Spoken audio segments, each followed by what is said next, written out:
Dan saya kemudian mempunyai pemahaman anti terhadap tawasul. Bahkan tawasul itu syirik, sampai begitu. Proses berikutnya kembali tar dulu gitu kan. Jadi saya tidak di dua-duanya, tidak di pecinta tawasul dan tidak di anti tawasul. Nah, saya harus berproses baru lagi.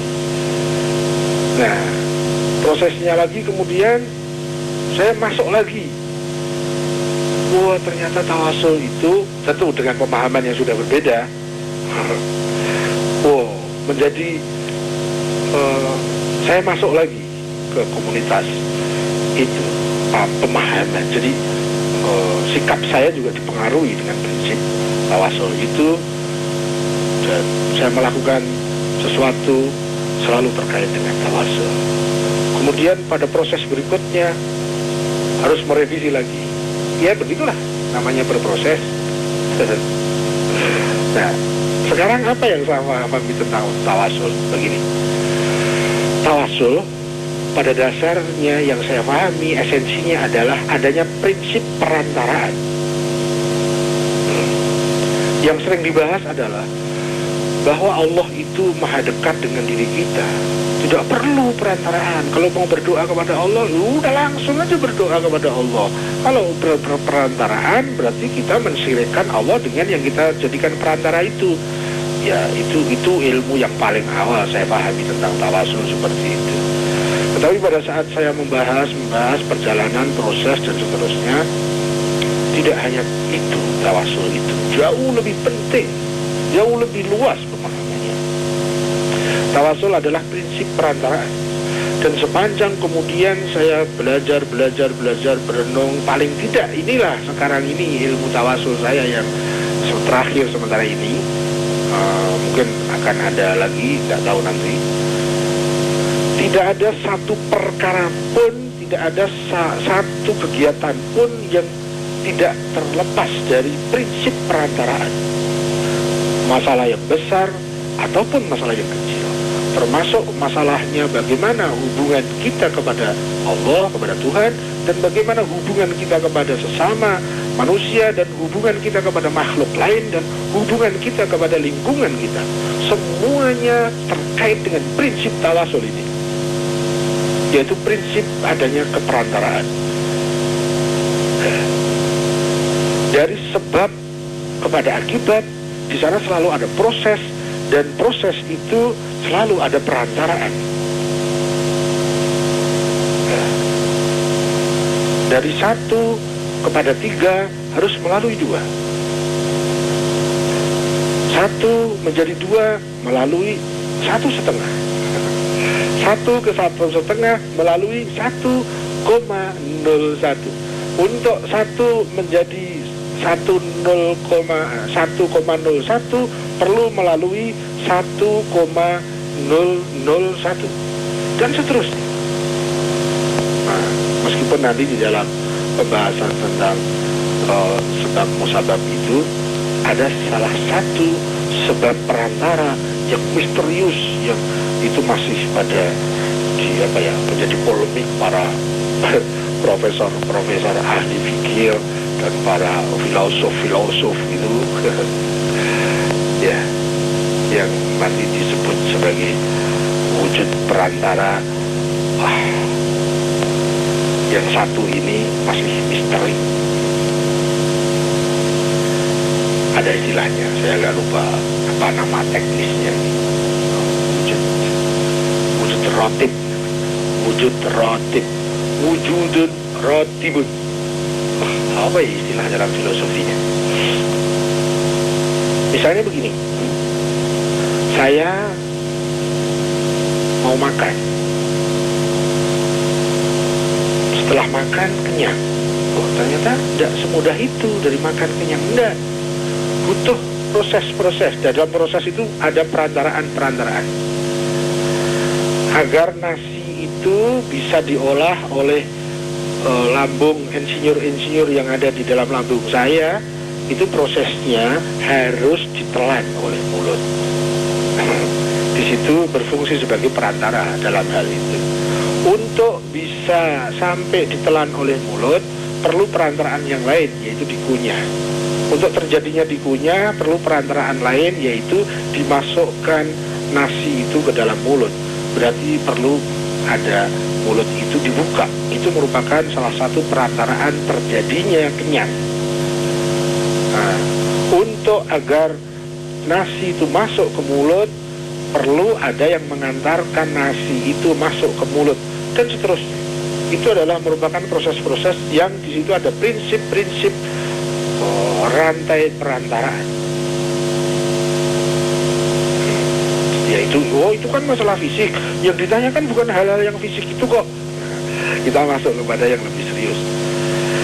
Ada yang kemudian membuat saya itu heran.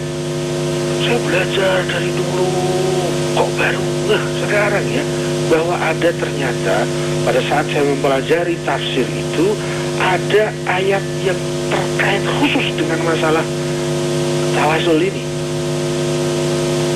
Bahkan ada di sana dalam pembelajaran ilmu tafsir, di sana itu bernuansa perintah. Nah, wah, apa ya? Saya hanya ingin redaksinya saja. Masuklah mengeksplorasi redaksi ayat ini melalui pintu-pintu yang benar, melalui cara yang benar, melalui para ahli tafsir yang relevan. Bahkan di dalam redaksi itu dikatakan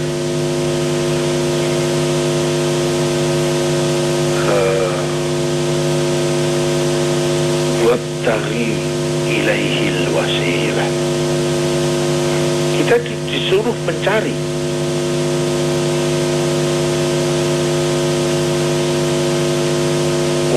wasilah itu. Misalnya begini, bisakah begini, ada perintah begini,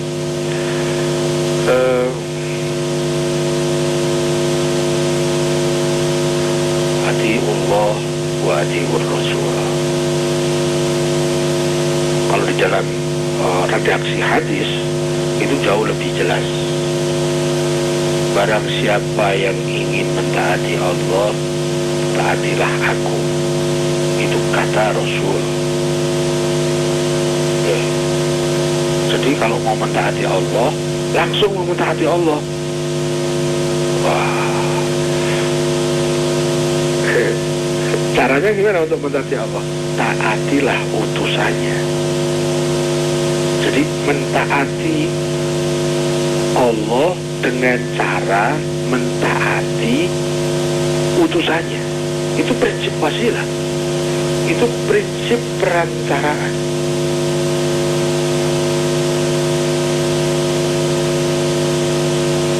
Jadi dalam segala hal itu dibutuhkan adanya prinsip perantaraan. Sepanjang sesuatu itu ada di dalam nuansa, ada proses di dalamnya, maka selalu butuh perantaraan. Hanya satu yang tidak butuh perantaraan, yang tak lagi berproses.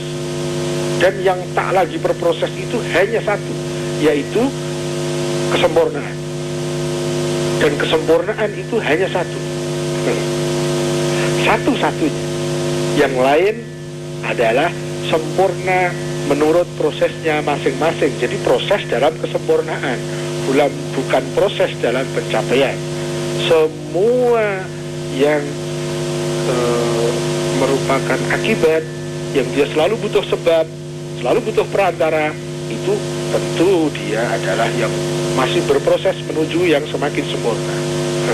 Yang sempurna hanya satu-satunya, yang satu yang disebut ketuhanan yang Maha Esa, yang disebut Wahidun, yang dijabarkan di dalam ilmu Tauhid. Hanya dialah yang tidak butuh wasilah, hanya dialah yang tidak ada proses, hanya dialah yang tidak perlu terhadap perantara. Sementara itu selainnya selalu butuh adanya perantara-perantara, dan itu prinsip alam semesta. Nah, Bahkan ilmu saya mengatakan sekarang ini, tawasul itu prinsip di seluruh ruang alam semesta, yang tampak maupun yang tidak tampak. Ya.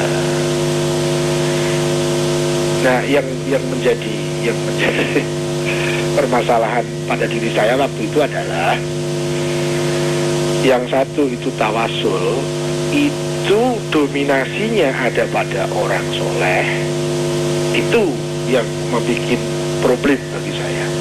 Sementara kalau tawasul itu dominatornya adalah Tuhan, adalah Allah, kemudian Allah memberikan sarana-sarana sebagai penyebab dan perantara untuk berproses mendekat kepadanya. Sangat berbeda. Dominasinya sangat berbeda. Nah, mana tawasul yang salah? Yaitu manakala dia meletakkan dominasinya pada perantara itu, bukan kepada Allahnya.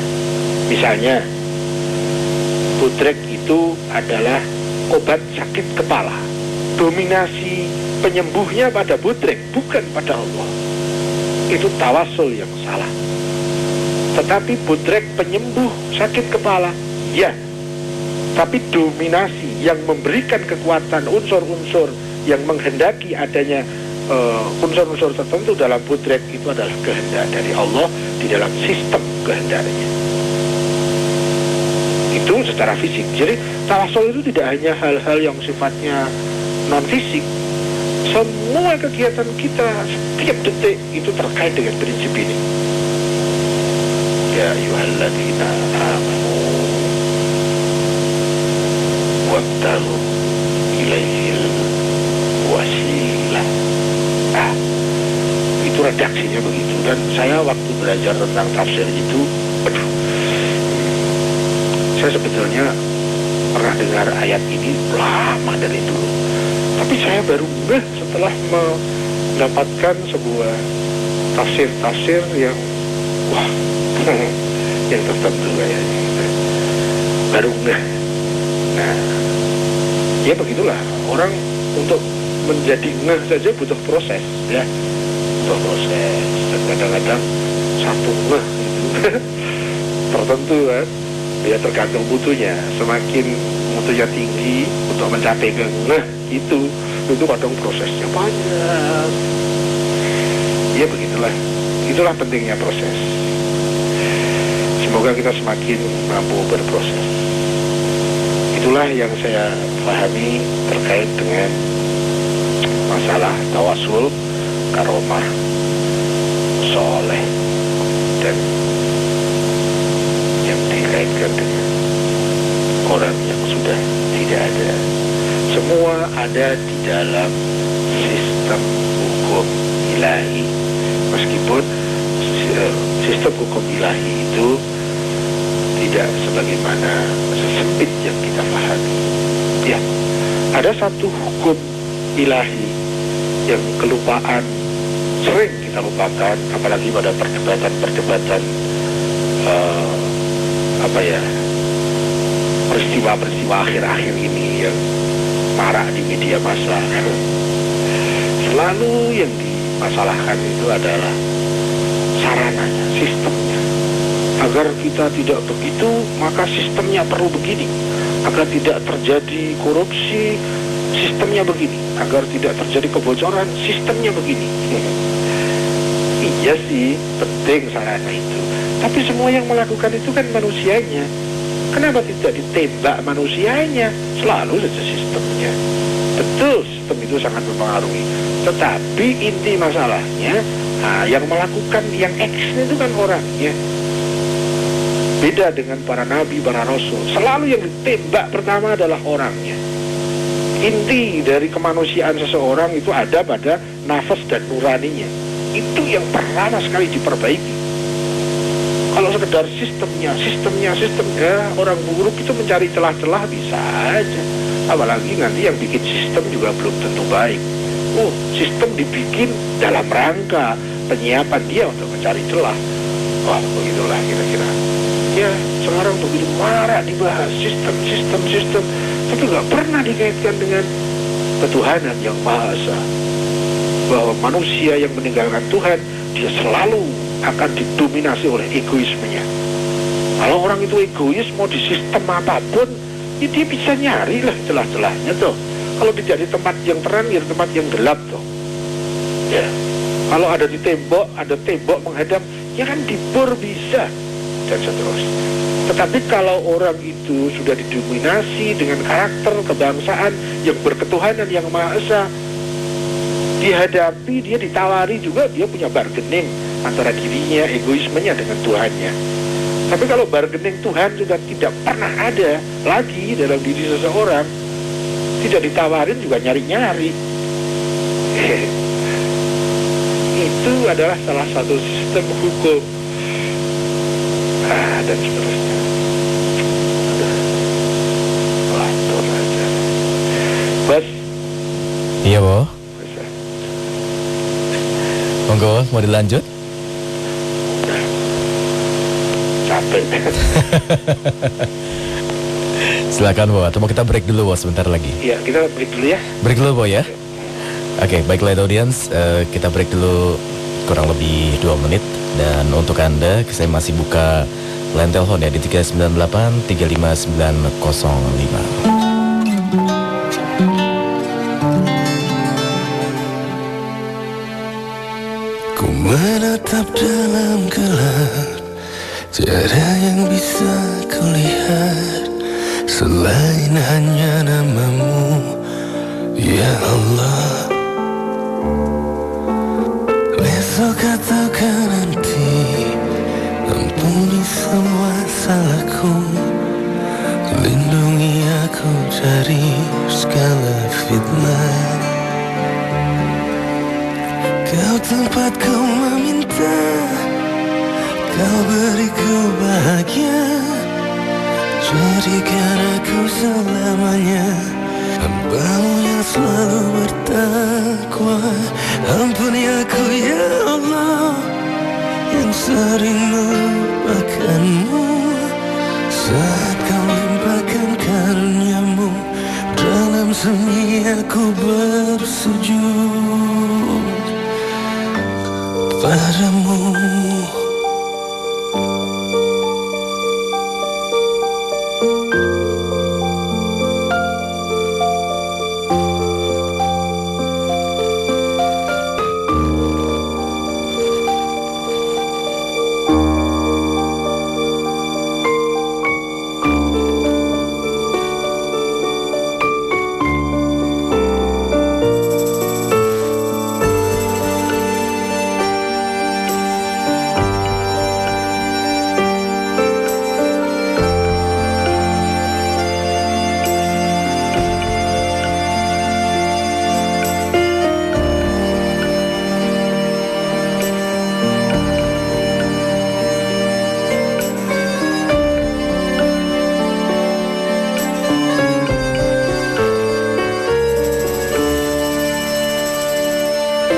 Tempatku meminta, Kau beriku bahagia, jadikan aku selamanya hamba-Mu yang selalu bertakwa.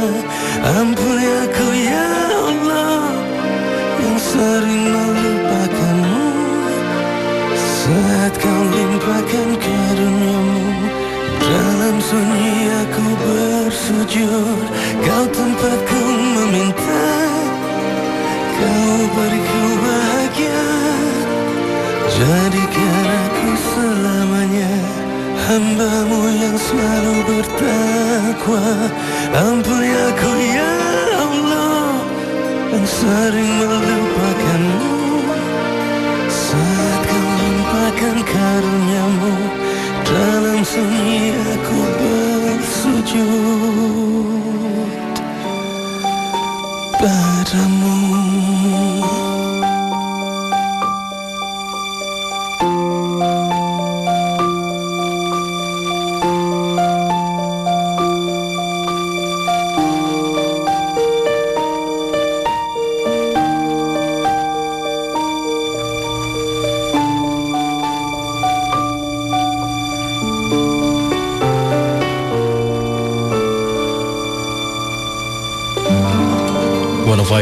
The Load FM, the best slow hit station, masih berproses menuju kesejatian diri bersama Siwa Agus Hidayat, Light Audience.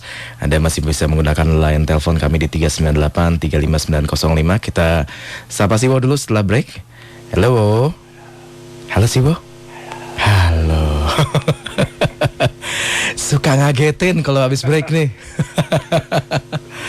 Ayo wow, ini kayaknya yang mengantri dari tadi sudah tidak sabar, banyak banget pengen sharing. Saya egois ternyata. Langsung kita terima aja langsung berikutnya Wo ya. Oke. Assalamualaikum, selamat malam. Waalaikumsalam. Ya, dengan siapa di mana Mas? Dengan Mas Boy Bekasi. Mas Boy Bekasi, silakan. Assalamualaikum Siwo. Siwo, saya mau mensaringkan tentang waktu khalifahnya Muawiyah ya Siwo. Itu kan dia membaiat anaknya Yazid ya Siwo. Di dalam hal itu waktu itu kan anaknya Sayyidina Ali, Imam Hussein kan merasa tidak setuju lah gitu bahwa Yazid itu kan dibaiat gitu ya, sehingga Imam Hussein protes lah seperti Yazid karena karakter dan tabiat kesehariannya tidak mencerminkan tawadunya lah gitu ya, ketakwaannya, sehingga artinya juga sholatnya juga tidak menjalankan seperti itu kriteria masa Yazid itu. Okay. Tapi setelah itu kan timbul fanatisme terhadap Imam Hussein, sehingga yang disebut dengan aliran Syiah sekarang ini Siwo. Apakah itu pengikutnya Syiah itu ada egoisme tersendiri gitu karena kejadian Yazid membunuh Imam Hussein itu Siwo? Begitu aja Siwo. Begitu ataukah aja. Muawiyah itu bisa dikatakan, halo? Mas Boy bisa lebih konkret lagi, lebih mengerucut pertanyaannya? Begini Siwo. Apakah ada egoisme tersendiri pada saat bahwa ibaratnya pengikut Syiah itu mengagungkan Imam Hussein dan keturunan-keturunan dari Sayyidina Ali saja gitu Siwo? Ada egoisme atau fanatisme tersendiri sehingga mereka istilahnya tidak setuju dengan karena ulah Yazid pada saat itu. Apakah Yazid itu Muawiyah itu sebagai sedikitnya ada munafiknya gak gitu Siwo ya? Menurut Siwo bagaimana Siwo? Assalamualaikum. Waalaikumsalam warahmatullahi wabarakatuh. Mas Boy di Bekasi ini bisa ditangkap Siwo? Ya bisa. Monggo Wo.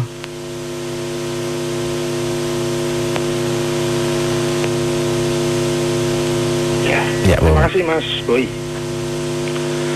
Wah ini habis waktu pertanyaan habis waktunya ini untuk satu pertanyaan lagi. Tadi itu satu pertanyaan juga menghabiskan sesi pertama. Ini kayaknya season kedua nggak cukup waktunya. Dipersingkat aja mungkin Wo. Begini yang saya tahu Mas Boy, tadi ada dikaitkan Muawiyah, kemudian ada Yazid, kemudian ada Hussein, ya, Imam Hussein, dan ada Syiah, ada banyak sih. Tapi yang pertama begini,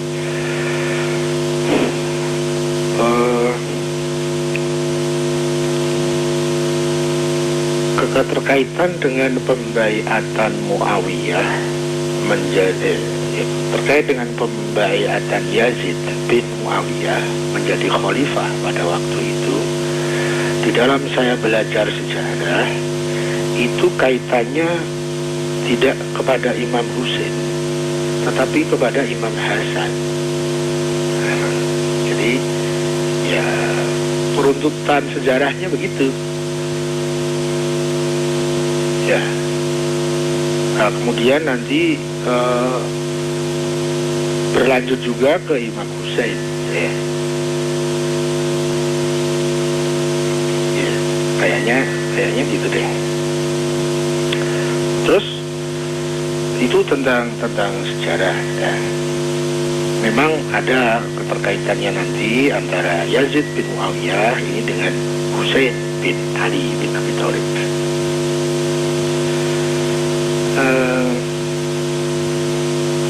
Kemudian Tadi dikaitkan dengan Syiah. Apakah di dalam Syiah itu ada egoisme para pengikutnya ya? Apa para pengikut Syiah itu ada bentuk-bentuk egoisme dan fanatisme terhadap Imam Hussein? Ya. Nah, pertanyaan terakhir ini yang apakah menurut Siwa Muawiyah itu munafik? Wah. Begini yang saya tahu begini. Fokus yang ditembak oleh Mas Boy ini adalah bagaimana toh para pengikut Syiah itu kayaknya begitu ya. Jadi apa namanya?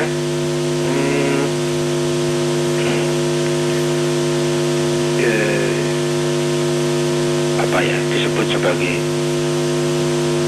kalimat utama dari alinea ini ada pada bagaimanakah, apakah para pengikut Syiah itu ada bentuk fanatisme dan egoismenya, fanatismenya terhadap Imam Hussein. Saya tentu akan berbicara sesuai kapasitas saya, sesuai proporsi saya, sesuai pemahaman saya. Dan saya tidak mungkin untuk mampu menilai Syiah. Yang Syiah itu adalah sebuah komunitas yang isinya itu banyak sekali manusia-manusia, orang-orang. Jadi saya tidak bisa untuk menilai Syiah. Kemudian menilai para pengikut Syiah juga tidak bisa. Paling bisa saya hanya menyampaikan hukum-hukum universal yang sifatnya global. Misalnya begini, di dalam semua komunitas, entah itu komunitas agama, entah itu komunitas madhab, entah itu di Sunni, entah itu di Syiah, entah itu di non-Sunni dan non-Syiah, di dalam Islam atau non-Islam, itu di segala zaman, di segala sejarah, itu selalu saja sepanjang yang saya tahu, di setiap komunitas itu ada orang baiknya dan ada orang buruknya.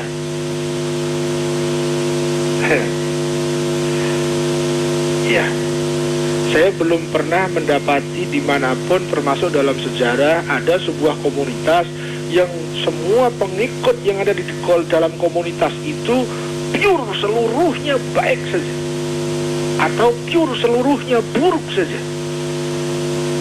Ya, itulah makanya ilmu berikutnya yang saya pahami menyimpulkan secara global bahwa kita tidak bisa menilai seseorang hanya karena dia komunitas dari mana, hanya berdasarkan atribut komunitasnya, hanya berdasarkan predikat dia punya predikat komunitas mana. Oh, kalau dia orang Muslim maka pasti baik. Tidak bisa. Apa kalau dia itu orang Muslim pasti dia jaminan orang baik? Tidak. Itu yang saya pahami hingga saat ini seperti itu. Apakah di dalam komunitas orang Muslim semuanya buruk? Tidak. Apakah di dalam orang Sunni semuanya baik? Tidak. Apakah semua buruk? Tidak. Apakah di dalam Syiah itu semua orangnya baik? Tidak. Apakah semua buruk? Tidak. Yang saya tahu di setiap kelompok, di setiap komunitas, di setiap madhab, di setiap agama, penganut agama, selalu saja di sana ada orang baik dan ada orang yang tidak baik. Ya. Jadi kita tidak bisa mengeneral. Oh, bahwa orang Islam itu semua baik. Oh, tidak bisa kita mengeneralisir nilai baik atau buruk hanya berdasarkan identitas komunitas, hanya berdasarkan identitas agama. Nah, meskipun dari kecil saya diajari untuk pokoknya kalau Muslim baik gitu ya, apalagi kalau dihadapkan dengan agama lain. Agama lain itu, wah meskipun orangnya baik ya kayak apa, tapi kalau agamanya beda dengan kita, dia buruk gitu ya. Ya saya dari kecil dilingkupi oleh informasi yang seperti itu. Ya meskipun setelah berproses ya nggak begitu amat deh. Karena orang baik itu atau orang buruk itu tidak bisa dilihat hanya dari sekedar identitas komunitas atau predikat simbol-simbol nama-nama. Enggak, tidak dari situ. Kalau sekarang sih saya cuma menilai begini, bukan menilai ya, mempunyai sebuah patokan begini. Siapapun dia dengan label atau dengan predikat, dengan nama komunitas apapun, komunitas agama, komunitas madhab, sepanjang dia saat ini dia tetap mau berproses menyempurnakan diri, mendekatkan kepada yang maha sempurna, maka dia baik.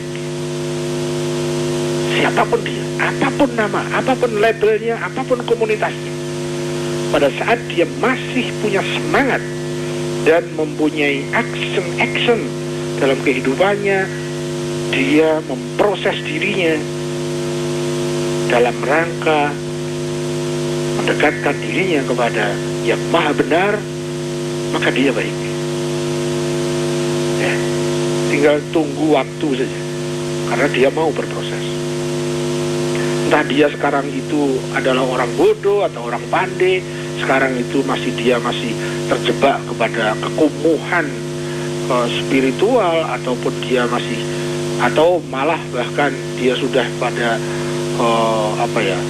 pada satu iklim kesucian sekalipun.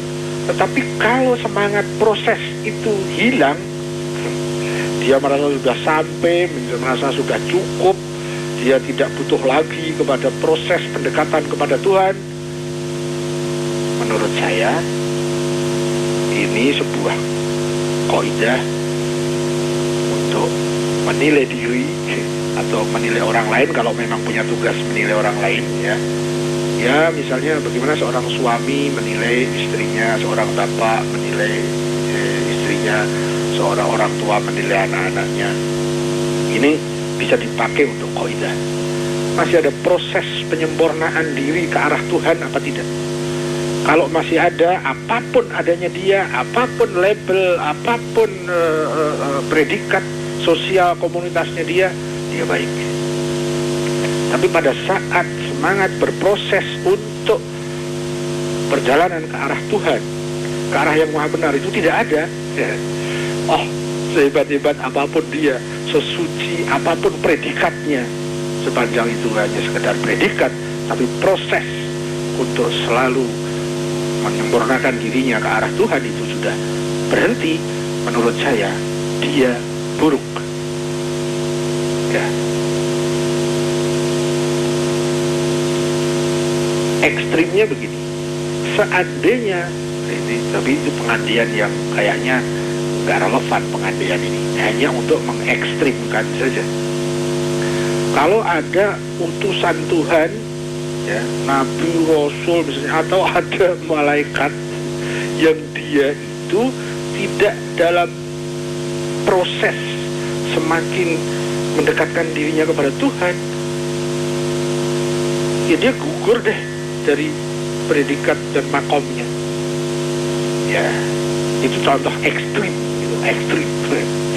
Jadi kalau ada orang-orang yang sudah diyakini oleh masyarakat bahwa dia orang baik, dia orang soleh, tapi dia kehilangan semangat memperbaiki diri, berproses mendekatkan dirinya kepada Tuhan, berproses menuju Tuhan, itu sudah tidak ada. Siapapun dia, menurut saya itu adalah salah satu alat untuk mengukur dia baik kita baik, saya baik atau tidak. Apapun keadaannya sekarang, nilainya masih rendah, kemaksiatannya masih banyak, apapun nama agamanya, apapun nama madhabnya, tapi dia punya semangat berproses dirinya menuju Tuhan. Dia adalah calon orang baik. Dia pada nilai yang baik. Meskipun dia tidak punya predikat-predikat itu di masyarakat. Dia tidak punya simbol-simbol dia orang baik. Mungkin di masyarakat dia disebut dia orang buruk lah, dia orang bodoh lah, dia orang apa. Tetapi di dalam dirinya memancar semangat untuk memperbaiki diri, berproses ke arah Tuhan. Dia baik. Apapun agamanya, apapun madhabnya. Ya, gitu. Paling tidak alat ukur global saya. Ya, itu kayaknya lebih mudah. Tapi bukan untuk menilai orang lain yang tidak perlu kita nilai. Untuk menilai orang yang memang orang itu wajib kita nilai. Saya sebagai suami mempunyai kewajiban untuk menilai orang-orang yang harus saya nilai, istri, anak, gitu. Orang lain saya nggak wajib ke orang lain, kecuali kemudian orang lain itu minta bantuan. Nah, kalau memang saya mampu, gitu. Ya, jadi untuk menjawab, apakah para pengikut Syiah itu apakah ada fanatisme para pengikut Syiah itu terhadap Imam Husain? Ya kan pengikut orang Syiah itu kan banyak. Jadi kemungkinan ada, ya ada kemungkinan. Tetapi yang tidak terjebak pada fanatisme, ya ada. Iyalah. Bisa pertanyaannya bisa juga begini misalnya. Apakah orang Sunni itu, para pengikut Sunni itu ada yang dia itu fanatisme kepada Imam Husain? Ada. Yang tidak fanatisme, ya ada. Adakah orang Islam, sekarang bukan Sunni, bukan Syi'i, apakah ada orang Islam itu yang fanatisme kepada Muhammad? Ya ada yang iya, ada yang tidak. Ya namanya orang banyak. Itu kan masalah-masalah yang tidak bisa kita general. Tidak bisa kita membentuk sebuah satu nilai dalam satu komunitas. Setiap ada di komunitas itu, maka nilainya pasti ini. Enggak lah, enggak bisa lah. Ya. Nah, kalau misalnya begini, saya itu pernah mengalami loncatan-loncatan komunitas, perpindahan dari komunitas A ke komunitas B, dari komunitas B ke C, C ke D, D ke X, X ke Z. Terus gimana menilainya? Kalau itu nilai bahwa satu komunitas itu nilainya mesti begini, ya kan tidak bisa. Kalau komunitas B itu pasti begini. Kalau orang Islam itu pasti begini. Kalau orang Kristen pasti begitu. Kalau orang Sunni pasti begini. Orang Syiah pasti begitu. Nggak bisa lah. Kayaknya terlalu tergesa-gesa kalau kita menilai sesuatu itu dengan hatam kromo, gebiah kuyah, generalisir seperti itu. Ya, karena tidak begitu. Sesama Muslim, antara pribadi satu dengan pribadi yang lain bisa berbeda. Bahkan bisa yang satu baik, yang satu buruk. Bahkan bisa yang satu ikhlas, yang satu riya. Bahkan bisa jadi yang satu mukmin, yang satu munafik. Sesama Muslim bisa, sangat mungkin, mungkin. Maka kita tidak bisa mengeneralisir nilai hanya berdasarkan nama komunitas, nama madhab, nama agama, simbol-simbol, nggak bisa. Ya, kayaknya begitu deh. Kebetulan saya juga serius mempelajari tentang Syiah, dan saya juga banyak teman-teman yang ada di komunitas Syiah. Tidak sedikit saya serius mempelajari tentang Sunni. Dan tidak sedikit saudara-saudara dan teman-teman yang ada di Sunni. Saya juga mempelajari agama lain, sehingga tidak sedikit teman-teman saya yang ada di komunitas non-Islam. Ya begitulah, dari semua proses-proses, dari semua tahapan-tahapan, semua pengalaman, itu akhirnya ya saya harus lebih hati-hati agar tidak terjebak kepada alur masyarakat.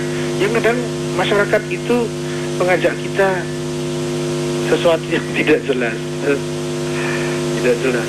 Dan saya banyak terjebak ke alur-alur informasi masyarakat seperti itu. Dulu saya diajak masyarakat untuk membenci Ingkarusunnah misalnya.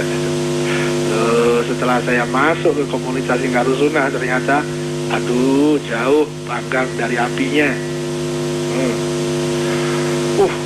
Masyarakat itu mengajak saya, banyak ya, masyarakat itu bukan hanya masyarakat lingkungan, ada masyarakat media, ada masyarakat pers, ada masyarakat macam-macam ya. Ya informasilah yang melingkupi kita, ya, yang mengajak untuk membenci, memburukkan misalnya Ahmadiyah misalnya. Pada saat saya masuk ke komunitas Ahmadiyah, aduh ternyata kok jauh sekali panggang dari apinya. Apa yang dikabarkan dengan apa yang saya dapati di dalamnya. Ada satu lagi nih, yang akhir-akhir ini. Semua komunikasi, semua informasi memojokkan yang namanya Eden. Saya justru akhirnya tertarik mempelajari Eden. Loh, di dalamnya gitu. Jauh panggang dari apinya. Coba kalau nggak percaya. Masyarakat mengajak apa, menghakimi apa terhadap sebuah komunitas, coba masuk ke komunitas itu. Nanti kita akan tahu. Ya, saya seperti itu sudah sangat sering sekali. Jadi informasi dari pihak ketiga pada saat saya cross kepada pihak pertama, itu ternyata jauh sekali bedanya. Apalagi tentang misalnya tentang ya begitulah, tidak perlu diperpanjang ya. Intinya begini, mohon jangan tergesa menerima sesuatu, dan mohon jangan tergesa menolak sesuatu. Ya, apalagi menyimpulkan sesuatu, apalagi menilai sesuatu, apalagi menghakimi sesuatu. Hati-hati. Saya pengalaman tentang itu, jungkir balik di situ, bosan. Ya, terjebak-jebak oleh arus informasi. Ya gitu. Nanti pangkalnya begini. Salah satu akar masalahnya itu begini. Kita tidak diajari bagaimana fikih berpikir itu. Itu aja masalahnya. Akar masalahnya antara lain ya, itu. Kita diajari bagaimana fikih mata, fikih tangan, fikih kaki, fikih ini, fikih. Tapi kita tidak pernah diajari fikih berpikir. Sehingga berpikir kita sembarang saja. Mengambil sesuatu sebagai data sembarang. Data ini sudah divalidasi atau belum, sembarangan. Kemudian menganalisa sesuatu sembarangan, menyimpulkan sesuatu sembarangan, akhirnya menilai sesuatu juga sembarang. Apalagi kalau punya semangat menghakimi. Aduh, ya, saya lama terjebak di daerah situ. Ya, yang penting yuk kita berproses deh. Sekarang kita posisinya seperti ini. Ya ini realitasnya. Hasil dari masa lalu, akibat dari sebab-sebab yang sudah kita ambil kemarin, ya seperti ini. Sekarang mari kita berproses menuju Tuhan, agar kita semakin baik, kita punya jaminan kesuksesan untuk hidup kita sekarang ataupun hidup kita di masa depan. Siapa yang bisa punya jaminan yang jaminannya itu pasti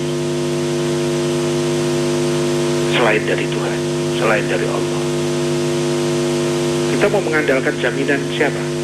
Jaminan kepandaian kita sendiri untuk mengatur masa depan kita, atau jaminan dari kekayaan sehingga kita butuh kekayaan untuk memandu kesuksesan masa depan. Siapa yang bisa menjamin? Apa orang lain? Apa pihak lain? Sepanjang yang saya tahu hanya satu akhirnya yang bisa menjamin diri saya dan masa depan saya, Tuhan, Allah Subhanahu wa Ta'ala. Semua yang lain nanti fata morgana. Kita butuh sarana-sarana itu, ya, betul. Sarana, ya, tapi bukan sebagai esensi yang kita tuju. Sarana harus kita dudukkan sebagai sarana. Uang perlu, ya, tapi sebagai sarana, bukan sebagai penentu hidup kita. Ya, terjadi kacau balau sekarang ini, rawat gitu di media massa. Sumbernya hanya satu, ya, menuhankan uang. Uanglah yang sudah menyetir hidupnya, bukan Tuhan lagi. Dia bisa hidup tanpa Tuhan, tapi tidak bisa hidup tanpa uang. Ya. Bos. Iya, Bo. Enggak diteruskan dikit lagi, Bo? Si woi kuis, iya lah. Iya deh, memang iya lah. Anjir, monggo, Bo. Ya begitulah kemampuan saya berusaha sebanyak mungkin, tapi tetap saja egoisnya muncul lagi. Kepada teman-teman seluruh Light Audience beserta seluruh staf dan keluarga besar Light FM, terima kasih atas partisipasinya dan mohon maaf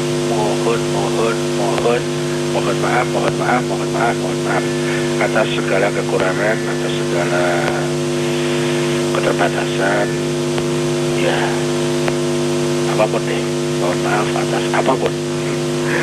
Saya mohon pamit bersama maaf Anda sekalian. Saya mengundur diri, semoga kita dipersaudarakan dalam proses menuju ke sejatian diri. Bos pamit ya, Bos. Monggo, Bo. Matur nuwun, terima kasih. Wassalamualaikum warahmatullahi wabarakatuh. Waalaikumsalam warahmatullahi wabarakatuh. Light Audience, tadi saja baru kita dengarkan si Wagus Hidayat. Walaupun cukup panjang, mungkin hanya 2 penelpon malam hari ini bisa kita terima. Mohon maaf tidak semuanya, tapi mudah-mudahan itu bisa memenuhi semua keinginan tahu Anda dan sharingnya dapat terpenuhi. Walaupun kalau kata Siwo sih selalu bilang, makin penasaran, makin bingung, itu makin bagus. Karena pencarian dan ketidakpuasan bisa membuat kita dapat terus belajar. Terima kasih sekali lagi. Saya Mike Maroon masih akan terus bersama dengan Anda malam hari ini dengan tepat jam 12 malam nanti.